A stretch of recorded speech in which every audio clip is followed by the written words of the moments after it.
दोस्तों आज इस वीडियो में बात करेंगे कि डॉक्यूमेंट वेरिफिकेशन के लिए क्या आरटीआई ही है, यानी कि आरटीआई के अलावा कोई दूसरा भी ऐसा ऑप्शन है जिससे हम अपने डॉक्यूमेंट्स को वेरीफाई करा सकते हैं और वो वेरिफिकेशन भी ऑथेंटिक तरीके से मान्य हो। तो आज इस वीडियो में आरटीआई के अलावा 3 ऐसे और वेरिफिकेशन के बारे में बात करूंगा जो आप आसानी से करा सकते हैं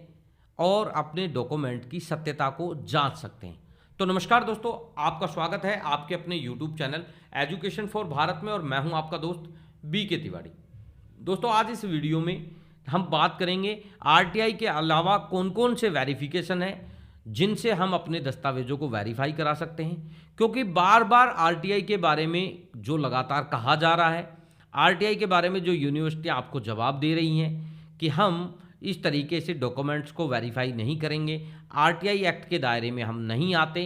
हालांकि अगर मैं बात करूं इस आरटीआई के रिलेटेड तो ये सारी चीज़ें मिथ्यापूर्ण हैं। आरटीआई एक्ट के दायरे में सभी यूनिवर्सिटी आती हैं, उन्हें आरटीआई से जवाब देना भी चाहिए, लेकिन वो आपको गुमराह करने के लिए या फिर आपको गुमराह करते हुए ये सारी चीज़ें आपको भेज देती हैं।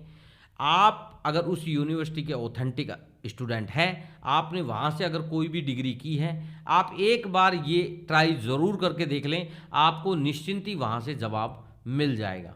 दोस्तों बेसिकली ये सारी चीज़ें हम टर्रे से नहीं बताते हैं, हम हज़ारों आरटीआई वेरीफाई कराने के लिए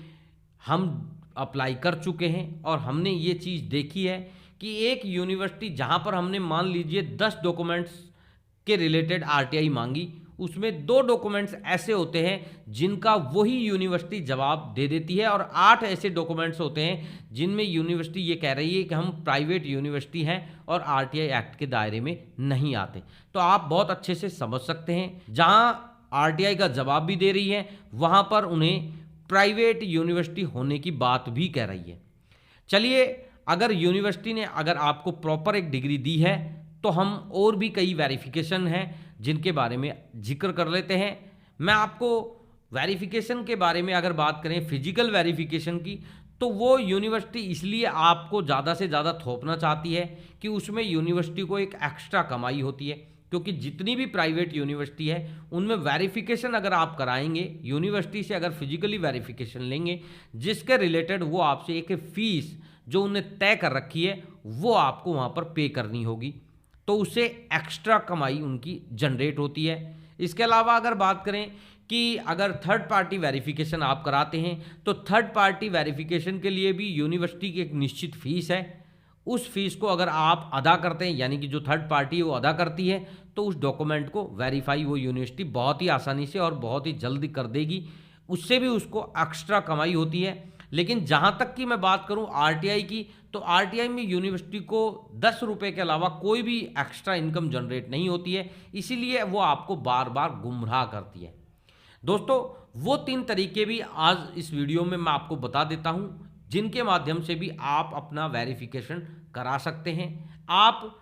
या तो किसी ऐसी संस्था के बारे में जानते हैं या कोई आपकी कोई परिचित ऐसी संस्था जहां पर आपका कोई रिलेटिव या कोई मिलने वाला अगर काम करता है या उसी आदमी की संस्था है, वहां से भी आप अपने डॉक्यूमेंट्स को वेरीफाई कराने के लिए लेटर भिजवा सकते हैं, जिसे वैसे तो देखा जाए तो थर्ड पार्टी की ही कैटेगरी में माना जाता है, लेकिन आप वहां पर एक वैकेंसी के जरिए नियुक्त होने की बात कहकर, यानी कि उस संस्था प्रधान के द्वारा लिखित में यूनिवर्सिटी को एक लेटर भेजा जाएगा, जिस लेटर में लिखा जाएगा कि हमारे यहाँ पर एक वैकेंसी घोषित हुई थी, इस स्टूडेंट का हमने यहाँ पर सिलेक्शन किया है, इस स्टूडेंट ने अपने शैक्षणिक दस्तावेजों में आपकी यूनिवर्सिटी के एक दस्तावेज यहाँ पर इन्होंने पेश किए हैं। इन दस्तावेजों की सत्यता को जांचने के लिए हम आपको ये लेटर भेज रहे हैं कि ये ऑथेंटिक डॉक्यूमेंट है या फिर नहीं है। ये आपके लिए एक बेस्ट तरीका हो सकता है आरटीआई के अलावा। दूसरा, आप उन्हें ईमेल के जरिए भी वेरीफाई करने के बाबत बोल सकते हैं। आप उन्हें अपनी ईमेल आईडी के अलावा और भी कई सारी ईमेल आईडी से उस डॉक्यूमेंट की सत्यता के बारे में जांच करने के लिए क्वेश्चन कर सकते हैं और वो आप मेल डायरेक्ट रजिस्ट्रार को भी कर सकते हैं। तो यानी कि दूसरा जो आपके पास सबसे अच्छा तरीका है वो है कि आप ईमेल के जरिए भी वेरीफाई करा सकते हैं। अब अगर बात करें तीसरे तरीके में, तो तीसरा तरीका आपके पास एक ये भी हो सकता है